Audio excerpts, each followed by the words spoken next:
Hello everyone, welcome back to the channel, and in this video I'll be showing you how to add beneficiary in Rajhi Bank App. So without wasting any time, let's get right on the video. In order to add beneficiary in Rajhi Bank application, the first step is to open app and log in. To do, simply head over and open up your application and log in using your username and password, then tap on login. Then once logged in, simply tap on the transfers option on the bottom of your screen, and then inside transfers you will find an option that says beneficiary. Simply tap on that. Now all you gotta do is tap on Add Beneficiary, or simply tap on the plus icon on the top right to add a beneficiary.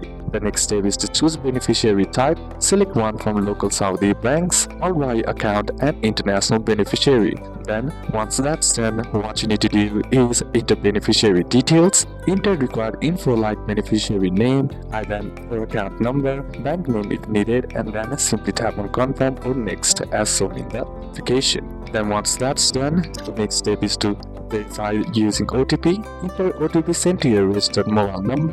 Then once entered, simply tap on confirm on the bottom of your screen and beneficiary will be added successfully. So these are a couple of steps that you can apply in order to add beneficiary in Rajhi Bank. And that's it for today's video, guys. Hope this video was useful. Leave a like if it did, and see you soon on the next one.